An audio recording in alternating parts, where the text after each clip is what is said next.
Il faut absolument que l'équipe en charge des opérations soit impliquée dans le projet à 100%.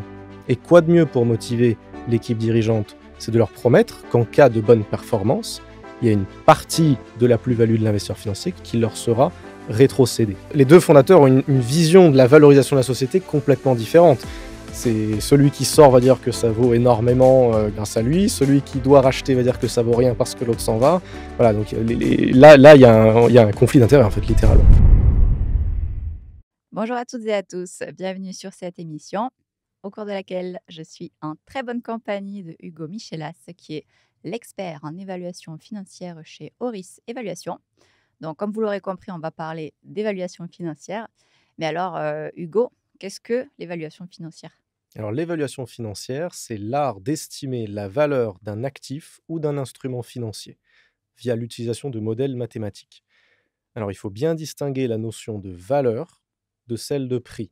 La valeur, c'est une valeur théorique, c'est celle sur laquelle un acheteur et un vendeur pourraient s'entendre en s'extrayant complètement du contexte dans lequel la transaction intervient et en s'extrayant également de la typologie de l'acquéreur et du vendeur.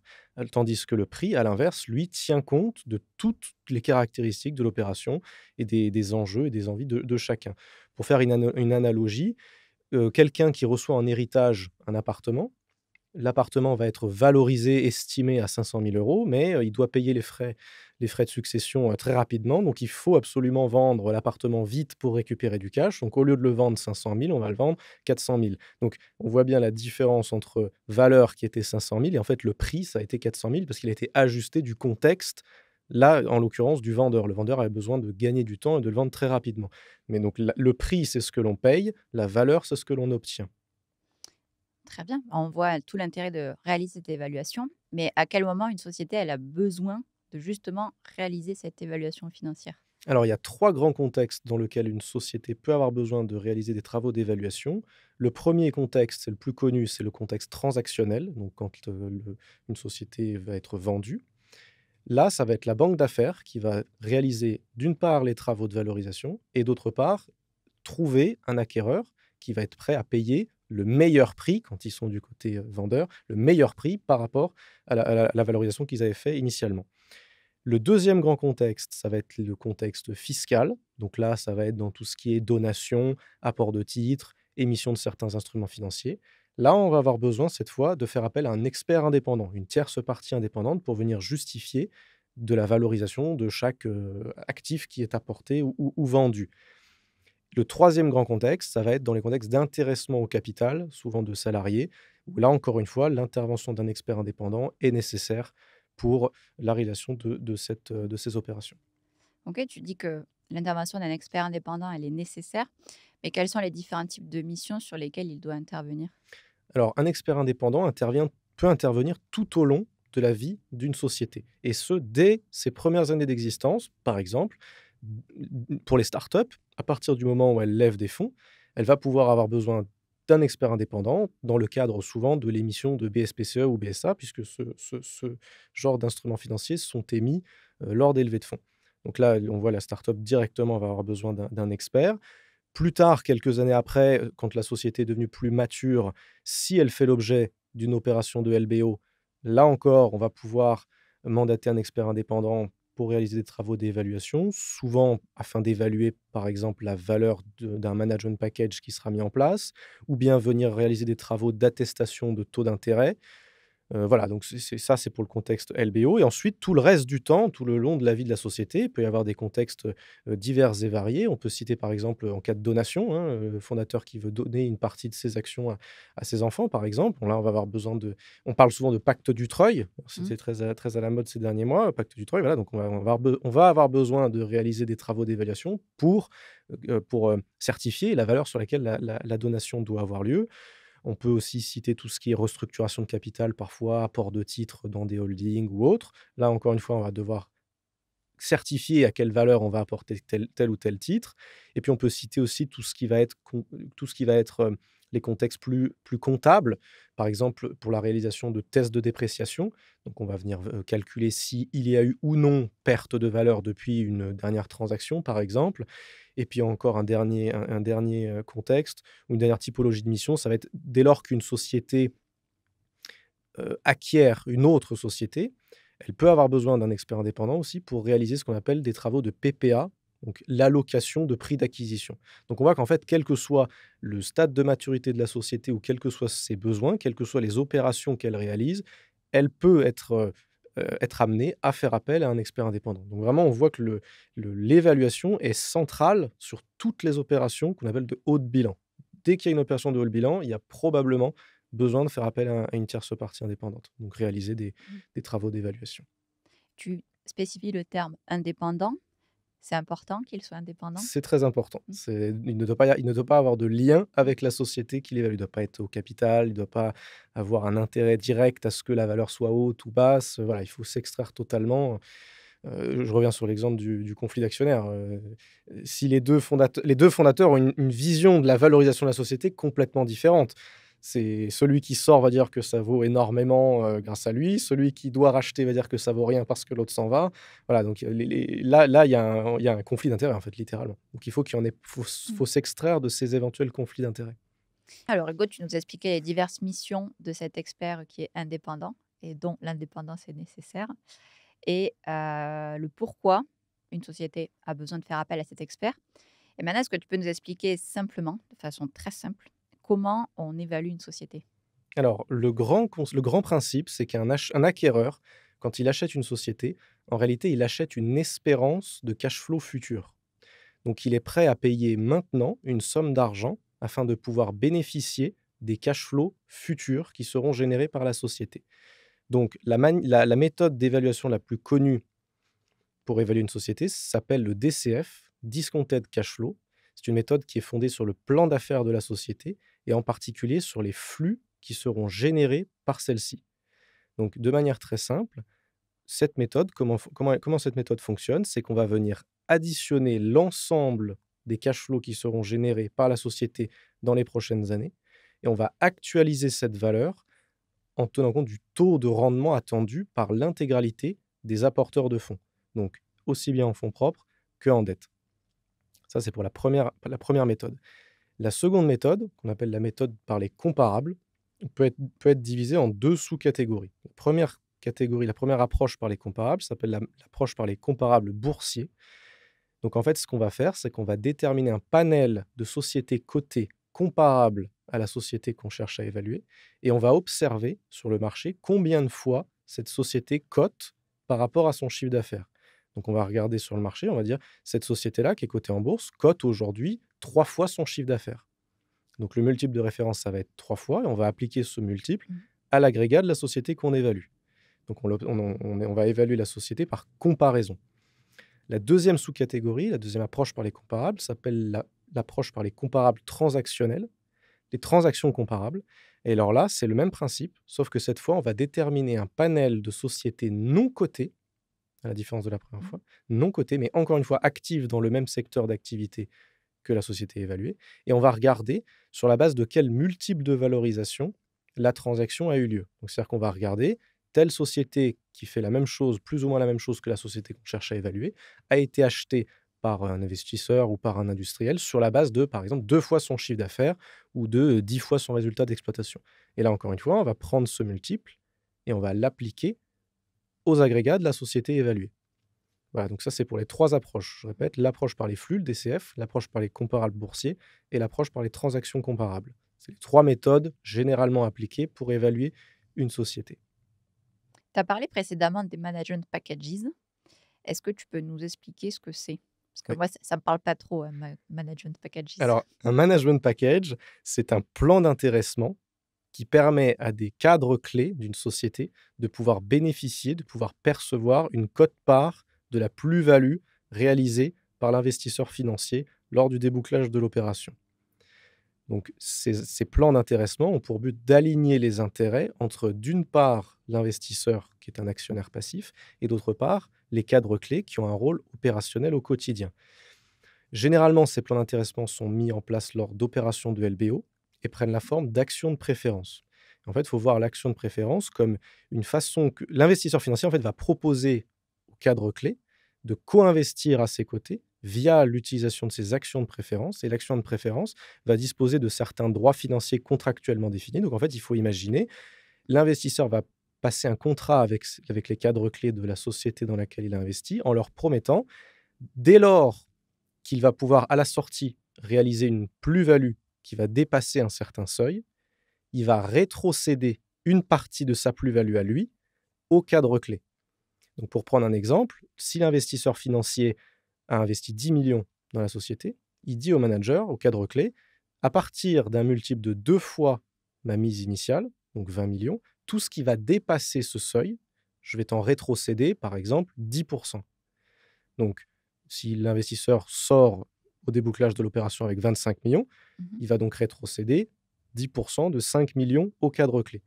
Donc, en fait, ce schéma permet de répartir la valeur, les produits de cession, entre d'une part les actionnaires et d'autre part les cadres clés. Donc, c'est un super moyen d'aligner les intérêts. Ces actions de préférence doivent être souscrites par les cadres clés. Et là, du coup, c'est là où on va avoir besoin d'un expert indépendant pour déterminer à quelle valeur ces actions de préférence doivent être souscrites par leurs détenteurs. Et comment on va les évaluer? Nous, ce qu'on va faire, c'est que ce genre d'instruments, en fait, vont être évalués via l'utilisation de modèles mathématiques statistiques. On peut citer arbre trinomial, arbre binomial et Black-Scholes. Très bien, donc là, tu nous as parlé des management packages, comment on les évalue. Mais concrètement, pourquoi ces plans d'intéressement, ils sont mis en place? Alors, comme je le disais précédemment, ces plans d'intéressement sont mis en place lors d'opérations de LBO. Les opérations de LBO sont des opérations dites à risque, puisqu'elles font appel à de la dette bancaire. Donc en fait, il faut absolument la réussite, il faut bien comprendre que la réussite d'une opération de LBO réside en la capacité qu'aura la société à venir augmenter, améliorer ses cash flows dans le futur.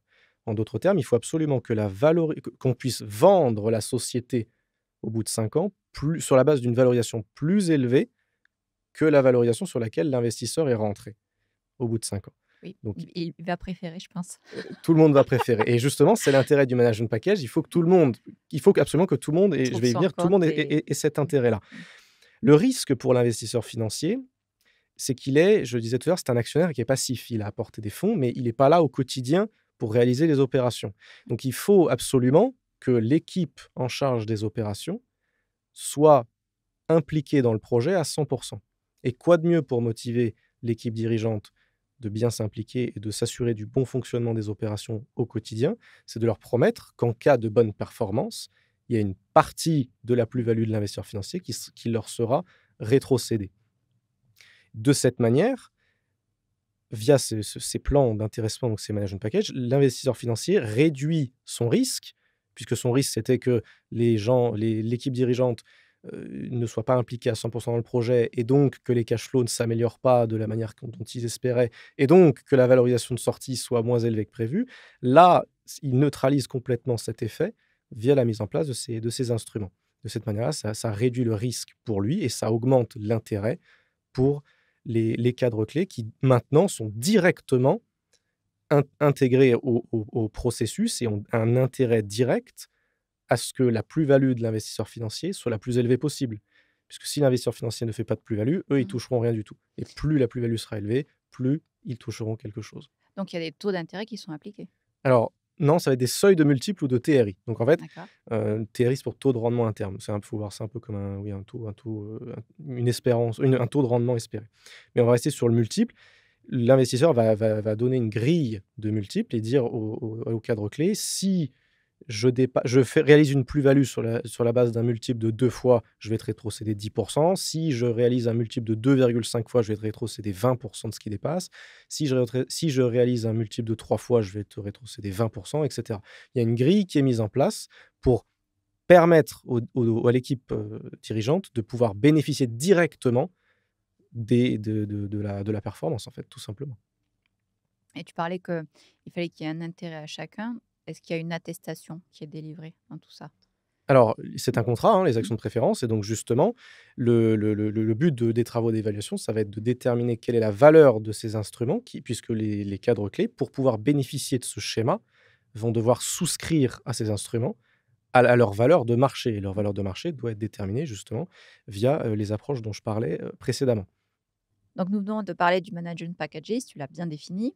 Et pourquoi est-ce que c'est important de faire appel à un expert indépendant dans ce cadre-là, dans le cadre des management packages? Alors, il y a plusieurs raisons à cela. En fait, il y a plusieurs, il y a vraiment, il y a 2 points importants. Les gains qui seront issus des actions de préférence pour les cadres clés vont être imposés. Donc la différence entre la valeur qu'ils auront à la sortie et le prix qu'ils ont payé pour acquérir ces actions, cette plus-value sera imposée sous le régime de l'impôt sur les plus-values, donc 30. Le problème, c'est que l'administration fiscale, parfois, essaye de requalifier, d'obtenir la requalification des gains issus des actions de préférence en salaire et traitement. Et tout le monde le sait, les salaires en France sont plus imposés que les plus-values, puisqu'il va y avoir d'une part les charges patronales, d'autre part les charges salariales et ensuite l'impôt sur le revenu. Donc l'administration fiscale cherche à obtenir la requalification en salaire au motif que les gains seraient issus de l'exercice des fonctions des cadres clés à qui ils ont été octroyés, à qui cet avantage a été octroyé. Donc le but du rapport d'évaluation, ça va être de venir justifier de deux choses. D'une part, que les actions de préférence représentent bien un investissement de la part des cadres clés, puisque les cadres clés vont souscrire à ces actions de préférence sur la base d'une valeur de marché. Ça n'a pas été un cadeau qui leur a été donné. Voilà, il y a vraiment un investissement. Ils ont mis de l'argent pour acheter un instrument financier, pour investir aux côtés de l'investisseur financier. Donc, ils deviennent en quelque sorte actionnaires de la société dans laquelle ils travaillent.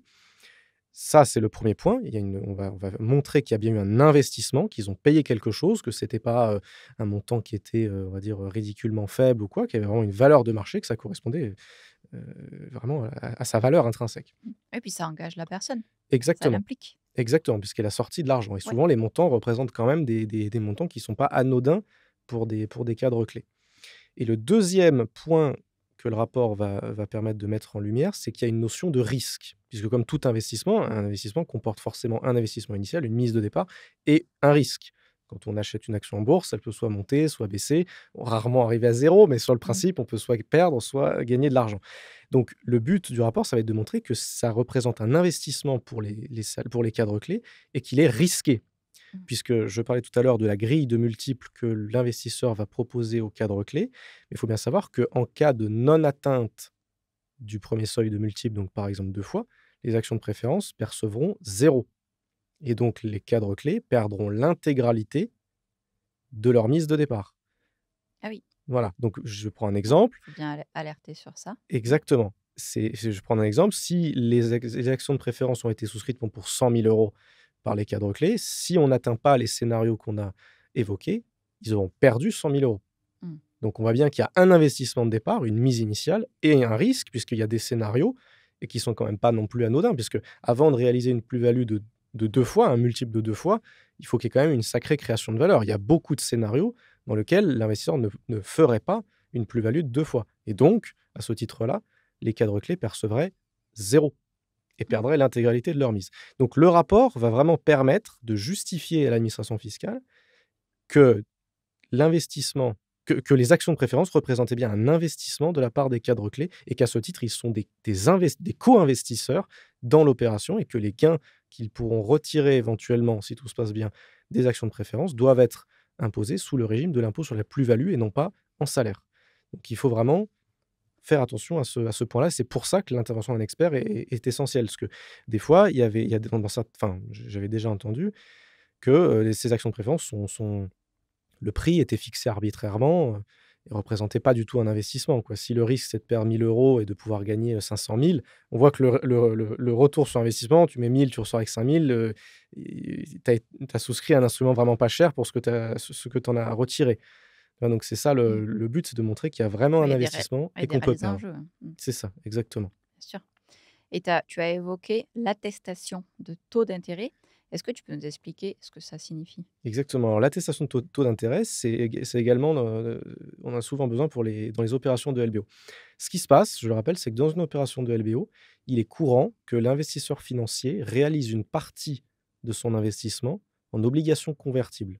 L'obligation convertible, ça peut être assimilé à un titre de créance, c'est un peu comme une dette et à ce titre, elles vont être assorties d'un coupon, d'un taux d'intérêt qui sera remboursé par la société chaque année, comme un taux d'intérêt Ouais. classique. Il faut savoir que les intérêts financiers versés par une société sont déductibles fiscalement du résultat imposable. Mais ce raisonnement que je viens de dire a une limite. On ne peut pas déduire les intérêts financiers à l'infini. On ne peut pas déduire le taux d'intérêt qu'on veut, sinon on met 30% et il ne reste plus de résultats imposables et on ne paye pas d'impôt sur les sociétés. Donc ce qui se passe, c'est que l'administration fiscale accepte la déductibilité fiscale des intérêts financiers dans une certaine limite. La limite, c'est qu'il faut prouver, la société doit justifier que le taux d'intérêt qui est appliqué aux obligations convertibles correspond à un taux de marché et qu'il y a bien une justification économique, que ça correspond à une réalité. C'est-à-dire que le taux de marché, si on doit donner une définition, ce serait le taux auquel n'importe quel prêteur aurait pu prêter à la société-là. Il Et faut bien c'est l'expert indépendant qui trouve ce taux de marché? exactement. Et comment? Il faut bien comprendre que le concept en finance, c'est la notion de couple risque-rentabilité. Plus un investissement est risqué, plus la personne va espérer un retour sur investissement important. Mmh. Donc, plus le risque donc en fait, le taux d'intérêt de marché qui pourrait être appliqué aux obligations convertibles dépendra vraiment du niveau de risque encouru Mmh. par les souscripteurs des obligations convertibles. Donc le rôle d'un expert, parce que ça, ce que je viens de dire, ça Mmh. paraît abstrait, c'est abstrait tout simplement. Il faut qu'il y ait un expert qui vienne quantifier le risque qui est supporté par le détenteur, la personne qui souscrit aux Mmh. obligations convertibles. Oui. Comment il va faire Puis ça? très logiquement, plus c'est risqué, plus le taux est élevé. Exactement, et je vais reprendre un autre exemple plus imagé. Dans une opération de LBO, il y a la dette bancaire, la dette mezzanine et les obligations convertibles. Il faut bien savoir que la dette bancaire, la banque, quand elle prête des fonds, il y a toujours des sûretés et des garanties qui sont assorties au contrat de dette. Donc, Mmh. c'est-à-dire que en cas de liquidation de la société, par exemple, la banque remboursera sa créance en priorité sur les actifs Mmh. de la société, en Ah oui. priorité par rapport à tous les autres créanciers et les éventuels actionnaires. Ah oui, Donc les créanciers chirographaires. exactement, Mmh. exactement. Mmh. Chirographe, très joli mot d'ailleurs. Très, très joli mot, j'aime beaucoup. J'ai fait quelques études de droit. Et c'est très rare, mais on le voit, on le voit. Enfin, Mmh. du coup, moi, je le vois souvent parce que c'est pile poil le mot qui correspond à Mmh. cette situation. Donc, je disais, la banque va se rembourser en premier, alors que le détenteur d'une obligation convertible se remboursera s'il reste de l'argent après que la banque Mmh. ait remboursé sa dette, après que les prêteurs en mezzanine se soient remboursés. Là, les détenteurs d'obligations convertibles se rembourseront. Donc, c'est aisé d'imaginer que le retour sur investissement entre le détenteur d'obligations Mmh. convertibles et la dette bancaire, ce ne sera pas le même. Parce qu'il y a des schémas dans lesquels la banque prend tout pour rembourser sa créance. Donc le risque supporté par le souscripteur d'une obligation convertible est bien supérieur au risque supporté par la banque. Puisque je viens de le dire, la banque se Mmh. servira en premier. Premier. Donc il est normal que la banque demande un taux d'intérêt très inférieur au taux d'intérêt que demandera le souscripteur d'une obligation convertible. Donc on voit bien cette notion de couple risque-rentabilité. Plus le risque est élevé, plus le taux d'intérêt sera élevé. Mmh. Donc maintenant, l'expert indépendant, son travail, ça va être de quantifier, je disais, ce risque au travers notamment d'une analyse économique et financière de deux choses. D'une part, il va analyser les caractéristiques financières des obligations convertibles. Il va venir regarder leur rang de seniorité. Il va venir regarder ce qu'il y a des sûretés, ce qu'il y a des garanties. Il va regarder toutes les caractéristiques du contrat. Et la deuxième chose qu'il va faire, c'est qu'il va venir analyser la structure financière de la société. Là, je vais faire une analogie.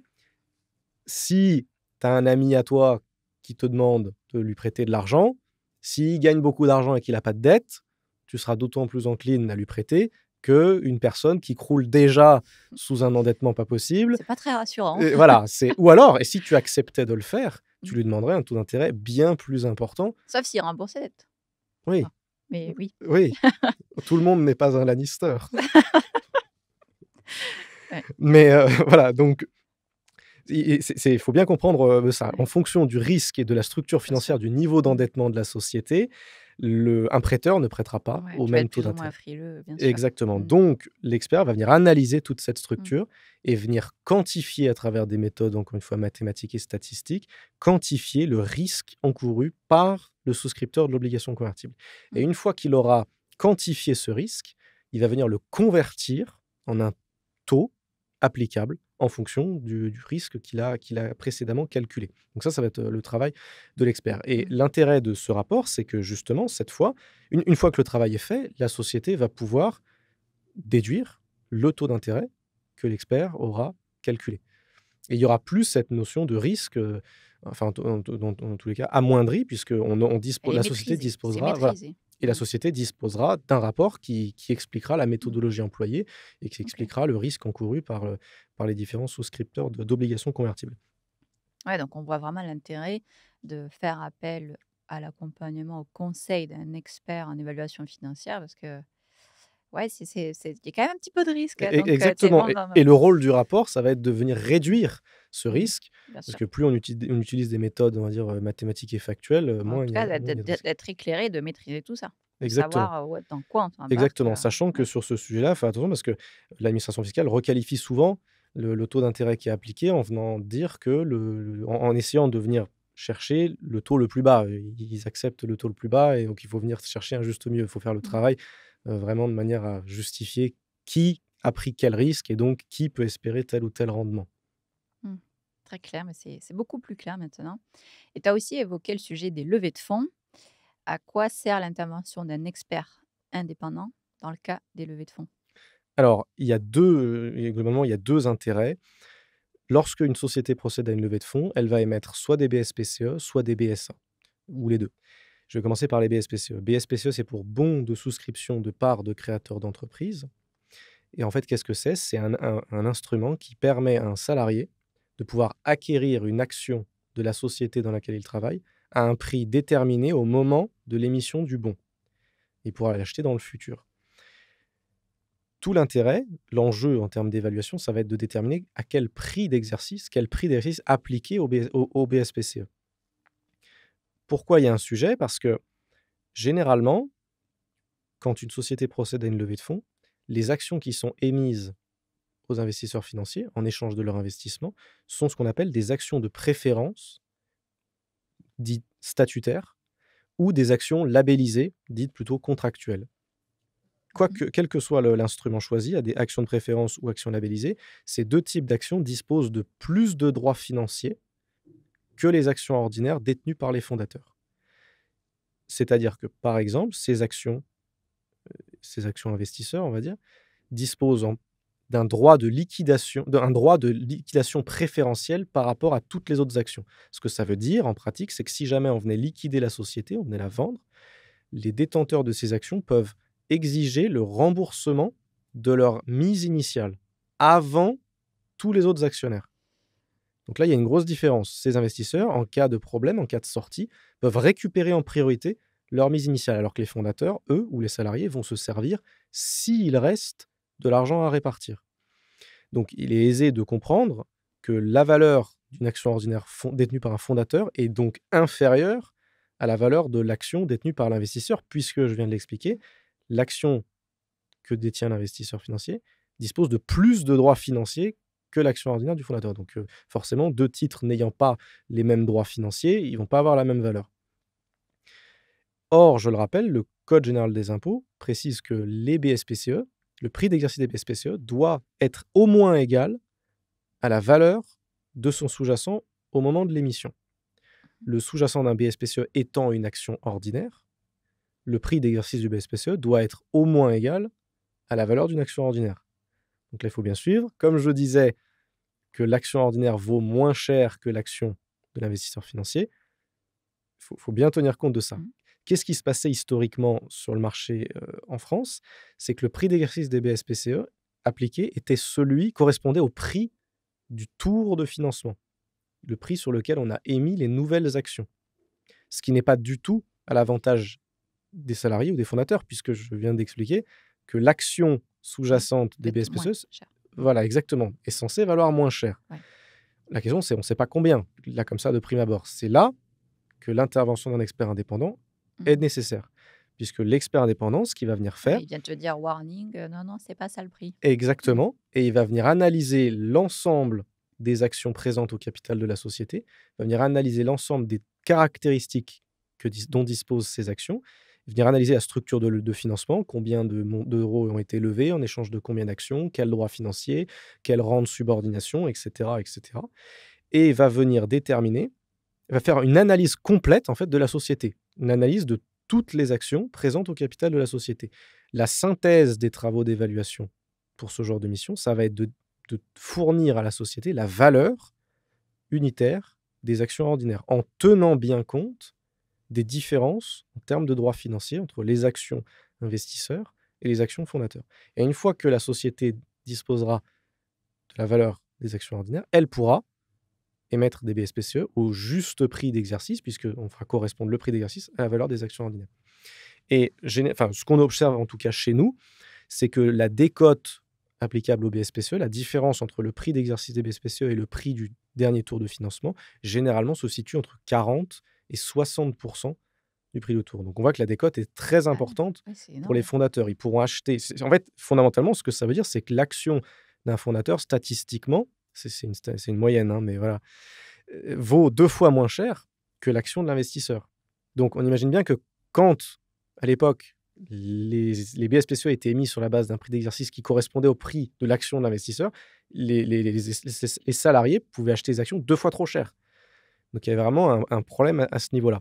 Mmh. D'autre part, d'appliquer cette méthodologie et de venir, calculer le juste prix permet de maximiser l'intéressement au capital des salariés, puisque du coup, pour eux, ça sera plus simple d'acheter les actions, ils pourront les acheter pour moins cher. En fait, à leur valeur normale, à leur Mmh. valeur, économique. Mais sur le principe, ça représente quand même 50% d'économie par rapport à avant. Et ce qui s'est passé, c'est qu'en mars 2024, donc il y a eu une mise à jour, je t'en parlais tout à l'heure, une mise à jour du BOFIP qui est venue clarifier la position de l'administration fiscale à ce sujet. Donc en fait, maintenant, c'est très clair, la méthodologie qu'on peut appliquer, il y a plus de vide ou de flou. Les actions ordinaires, les BSPCE peuvent être émis sur la base de la valeur des actions ordinaires, au moyen de l'application des méthodes recommandées par l'administration fiscale. Donc si je comprends bien, l'évaluateur intervient tout au long de la vie de la société finalement? Exactement, contrairement à ce qu'on pourrait croire, une mission d'évaluation, c'est pas forcément one shot, et puis ensuite on se parle plus jamais. Je l'ai expliqué tout au long de cet épisode. Quel que soit le stade de développement, quels que soient les enjeux, quelles que soient les opérations, la société peut avoir besoin, bien souvent, d'un expert indépendant, donc de réaliser des travaux d'évaluation. Donc c'est important de conserver une continuité dans les travaux. Le but, c'est quand on fait un accompagnement à long terme, on a les tenants et aboutissants, on a l'historique des transactions, des opérations, et cetera. On connaît beaucoup plus. Donc il faut bien comprendre que l'expert indépendant intervient aux côtés de la société tout au long de sa vie, plus ou moins comme un avocat logiquement quand il reste c'est un prestataire en fait qui est censé Mmh. accompagner tout au long du développement, et sachant que plus une mission s'étale sur le temps, meilleurs seront les conseils. Puisque tu as plus de recul, tu connais plus la société et le contexte. Bien sûr et puis la société évolue, je l'espère. Exactement, et les et les C'est contextes l'objectif que réglementaires ça aussi. évolue, que ça Et les contextes mmh, réglementaires aussi. oui, Donc, une aussi, décision qui oui, pouvait être bonne il y a 2 ans ne n'est l'est plus plus aujourd'hui. forcément, voilà, exactement d'actualité. Mmh. Donc si on met pas à jour les travaux ou si on se parle plus, c'est compliqué de prendre les meilleures décisions, stratégiques là-dessus. Bien évidemment. Un grand merci Hugo de nous avoir apporté tous ces éclaircissements sur, l'expert, financier indépendant, l'expert en évaluation financière, nous avoir apporté, une définition claire de ce qu'est ce métier, son rôle, son importance, les enjeux de faire appel à un expert. Est-ce que tu as un dernier mot que tu voudrais adresser aux personnes qui nous écoutent? Écoute, merci déjà de m'avoir accompagné pour cet épisode, et voilà, non, pas particulièrement. J'ai pas Très bien. Mais un grand merci Hugo. Merci à toi. Si vous voulez retrouver Hugo Michelas, vous pouvez le contacter sur LinkedIn, sur ton Oui, LinkedIn, Hugo Hugo Michelas. Michelas. Vous pouvez lui envoyer un message. Si les gens qui veulent faire appel à tes services, qui ont des questions à te poser, ils peuvent te contacter directement sur LinkedIn, c'est ça? Exactement, et ce sera avec grand plaisir que je les accompagnerai. Très bien. Merci Hugo, à Merci à bientôt. toi.